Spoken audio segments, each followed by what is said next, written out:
muitos soldados, um exército poderoso. Ele alcançou o que muitos reis não tinham alcançado: respeito, status. Não somente pelo povo de Jerusalém, mas também pela circunvizinhança. A terra tinha ouvido falar daquele rei, o rei Uzias. Ele não somente trouxe segurança para Jerusalém, mas o agro estava abençoado, uma terra próspera que produzia lucratividade para a nação.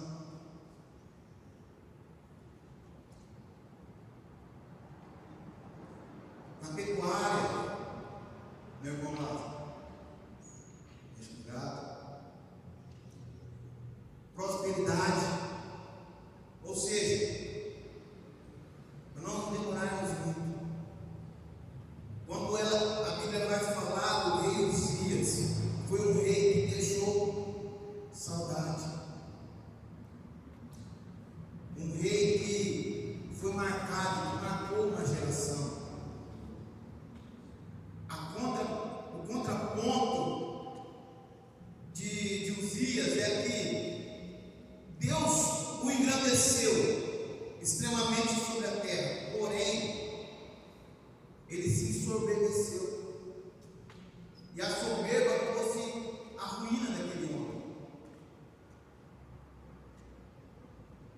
Deus, ele vai fazer coisas grandiosas na nossa vida, mas entenda, é Deus que está fazendo, não é mérito nosso, tudo é para a honra e glória do nome do Senhor. Amém. O rei Uzias, ele se ensoberbeceu, e o soberbo, quem abate não é o diabo, quem abate não é os homens. A Bíblia fala que quem abate o soberbo é o próprio Deus. Aleluia. O próprio Deus é quem abate o soberbo.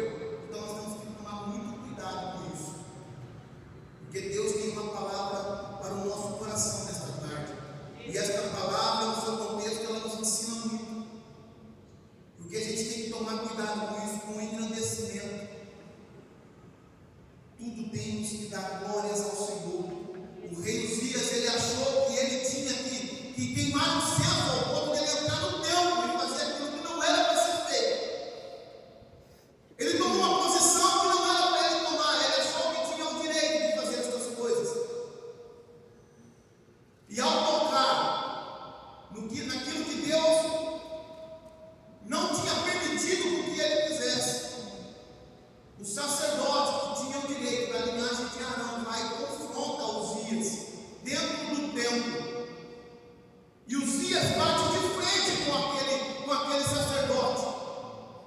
O problema é esse: a arrogância, a soberba, o nariz inclinado, proíbe com que nós consigamos ver aquilo que realmente é de Deus. Ele achou que tinha o direito, ele bate de frente com o sacerdote, e na mesma hora Deus dá um toque na sua testa e o torna leproso. E essa foi a ruína de Uzias. Deus está falando conosco aqui nesta noite. Toma cuidado com isso. Deus vai te levantar em nome do Senhor Jesus Cristo, mas toma cuidado com isso. Toma cuidado com o seu próprio coração, porque o seu próprio coração pode te levar a ruína. Porque tudo que tem aqui, pastor, não é nosso, tudo é do Senhor, é tudo do Senhor. Tudo que Deus nos der é para Ele, é para Deus.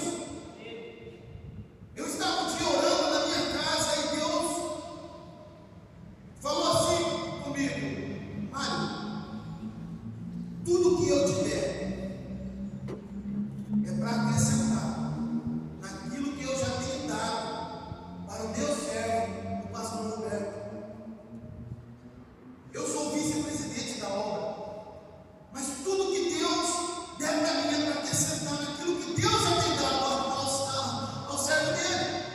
Se Deus me der um dom, irmãos, é para acrescentar naquilo que Deus já tem posto sobre a vida dele, sobre o propósito de Deus na vida do pastor. Se Deus me der um dom de tocar no violão, não é mérito meu, foi Deus que me deu, é para Ele. Aleluia.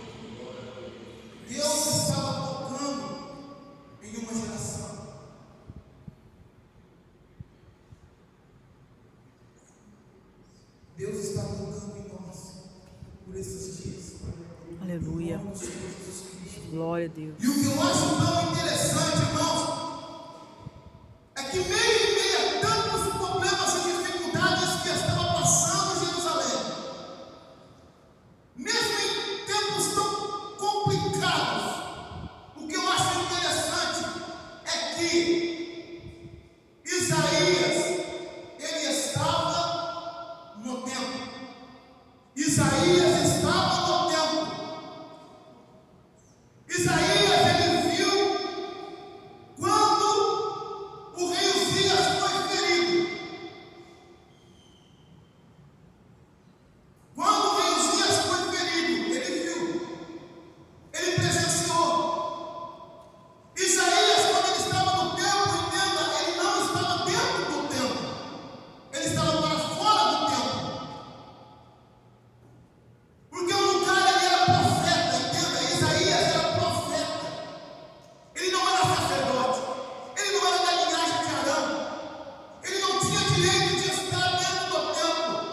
Então ele estava em reverência para fora do templo, buscando aonde todo mundo estava buscando. Aleluia. Mesmo em tempos tão difíceis, o profeta decidiu buscar ao Senhor, assim como nós decidimos nesta tarde buscar ao Senhor. E o interessante, que eu acho maravilhoso nesta mensagem, nesta passagem, é que Isaías, ele é contemporâneo de vários profetas.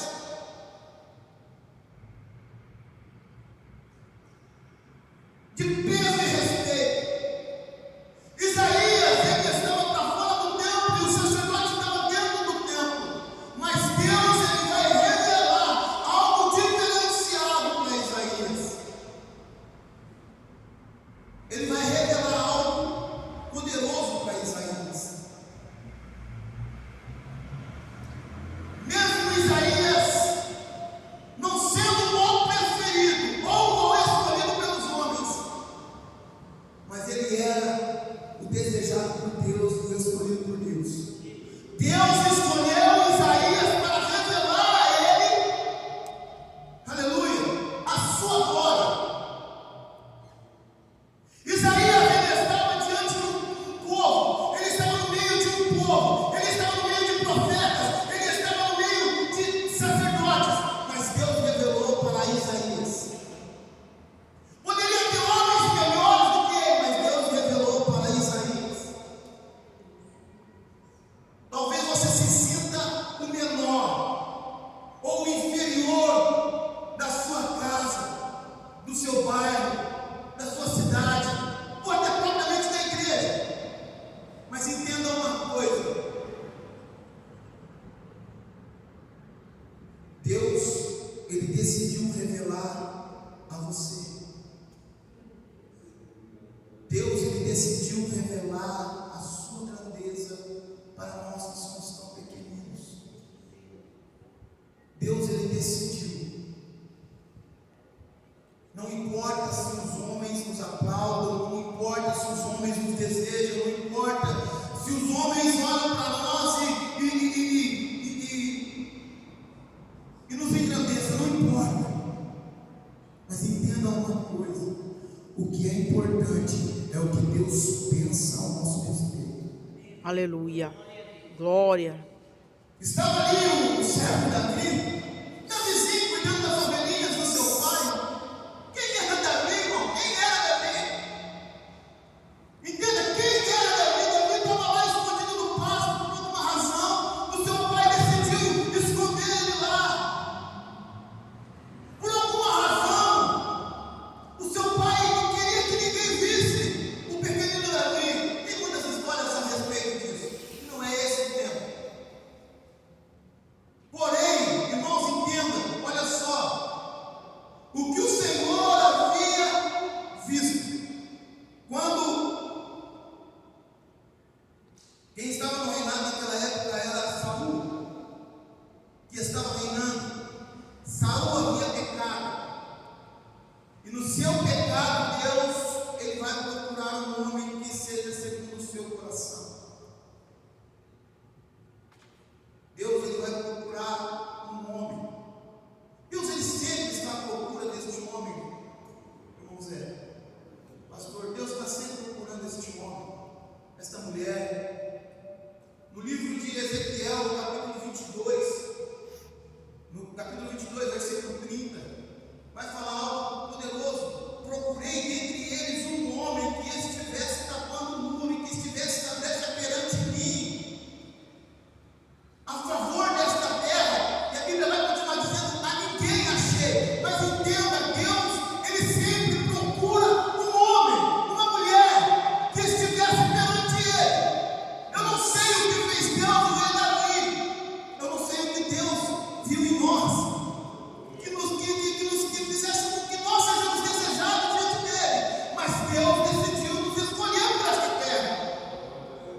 Assim como Deus está nos convocando nesses dias tão caóticos, tão problemáticos, em uma sociedade tão depravada, para viver algo sobrenatural, para sermos diferentes nesta terra.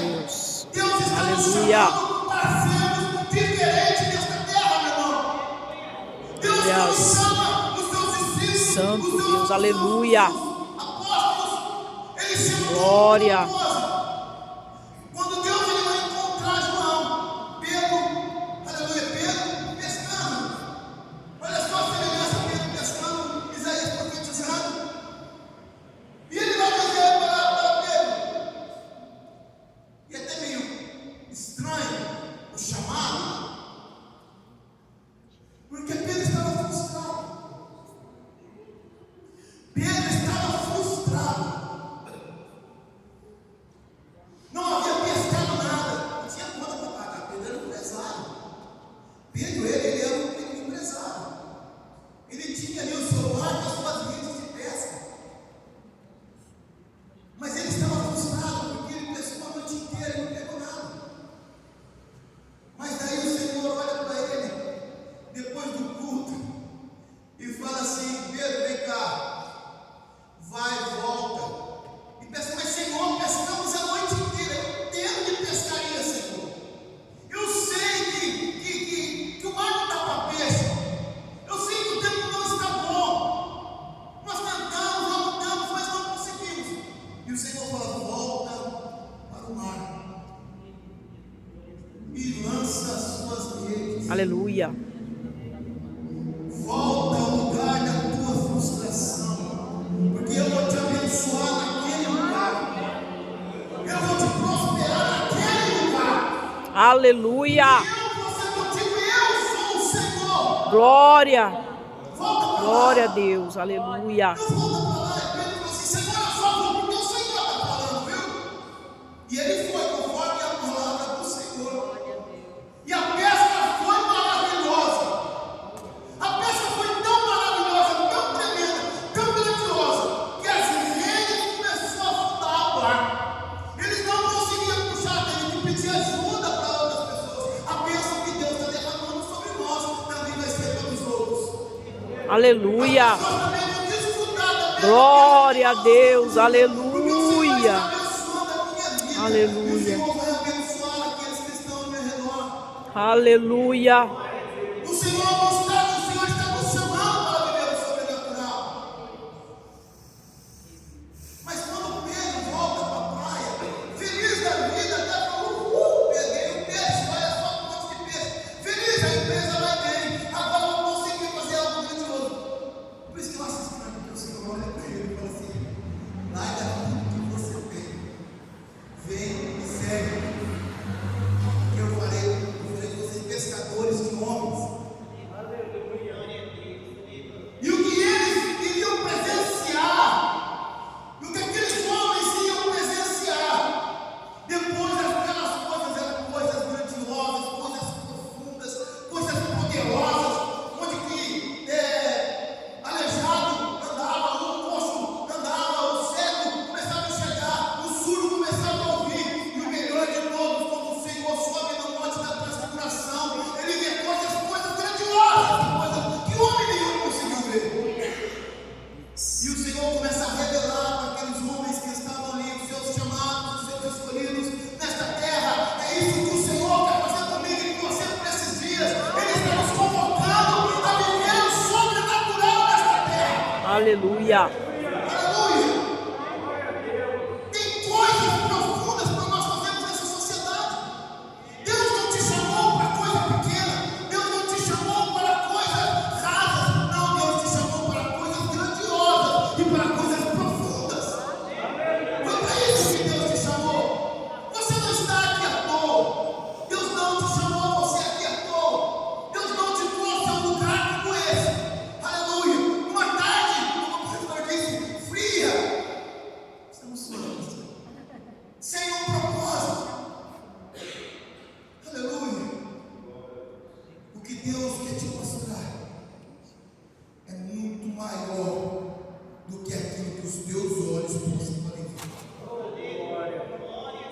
coisas grandiosas.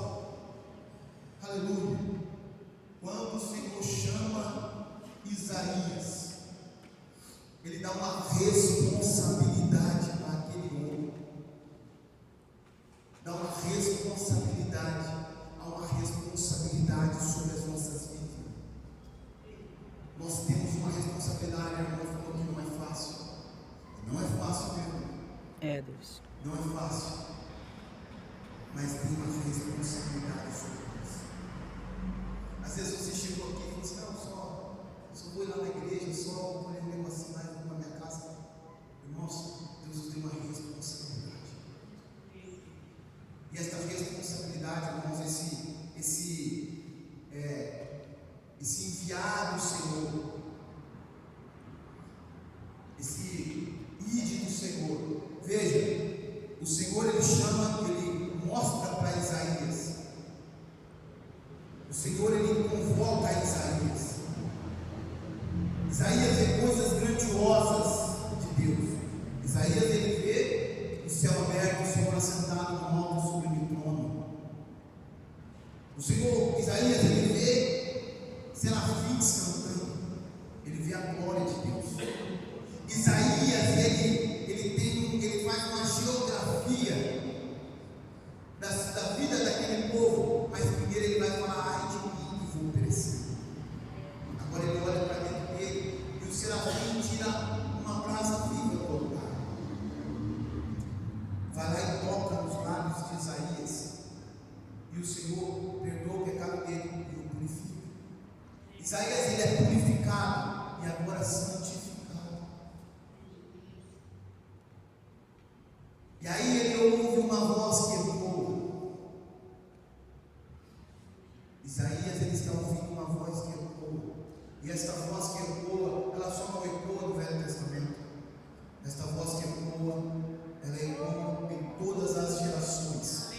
Desde Gênesis a Apocalipse, ela está ecoando. A quem enviarei e quem há de ir por nós? O Senhor coloca Ezequiel em uma trincheira com um peso.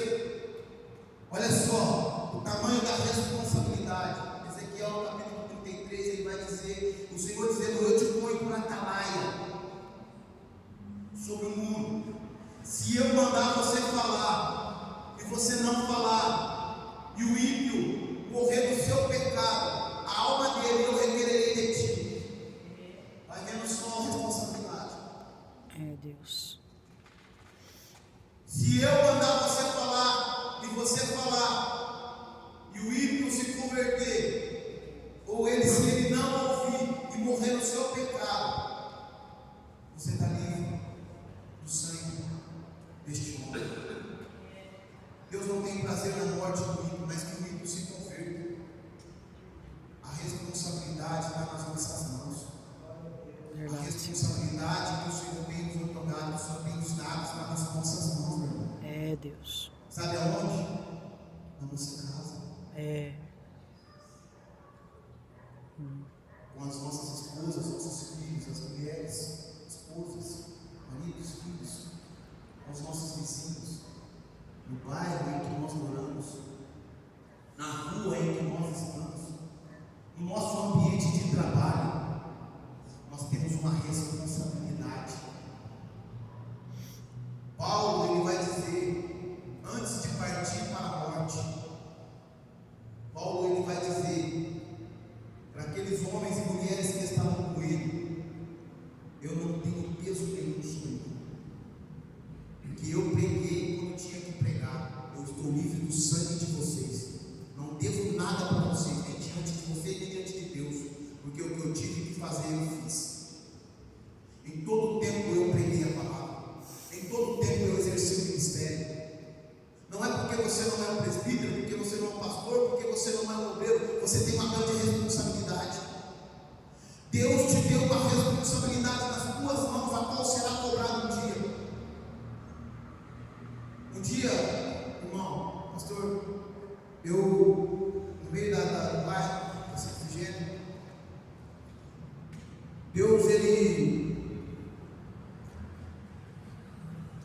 ele me deu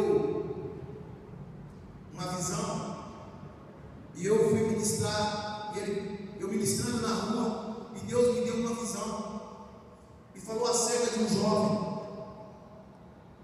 e esse jovem, dono de biqueiro e tal, essa coisa. Eu fui embora para casa, o Senhor falou assim para mim: volta lá e prega para ele. Volta lá e prega para ele. Mas aí eu falei: Senhor, ele está rodeado de crente. Volta lá e prega para ele. E eu não preguei, eu não voltei. No dia seguinte, o rapaz foi alvejado, morto. Eu estava no culto. Quando eu fiquei sabendo da notícia, eu comecei a chorar, eu não queria chorar. Eu não queria chorar aquele choro, mas mesmo assim eu chorava e chorava muito. E fui embora para casa, fui de a pé, fui de Gênesis, até na final do voo, quando eu moro chorando. Cheguei em casa chorando. E Deus me falou assim: no dia que eu te mandar, você vai fazer o que eu te mandei. Se eu te mandar, você fará dessa forma. Eu senti o peso daquela alma sobre a minha vida. Então entenda, irmãos, nós temos uma grande responsabilidade. Olha para as tuas mãos. Tem uma responsabilidade sobre a nossa cabeça. O ide do Senhor, o pregar o Evangelho do Senhor. No livro de Marcos, no capítulo 16, versículo 15: ide por todo mundo e pregar o Evangelho a toda criatura. Todo aquele que crê e for batizado será salvo, que não crê será condenado. Aleluia. E o final do versículo do capítulo vai dizer que quando eles saíram para pregar a palavra do Senhor, quem estava com eles não era simplesmente uma pessoa normal, mas o próprio Deus estava cooperando com eles. E o Deus Aleluia! o poder de Deus descia. Aleluia. Sabe por quê?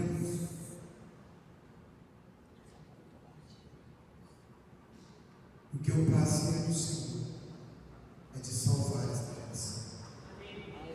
Talvez você está envolvido agora, e eu quero que você entenda, em nome do Senhor Jesus Cristo. Fique de pé. Aleluia. Aleluia.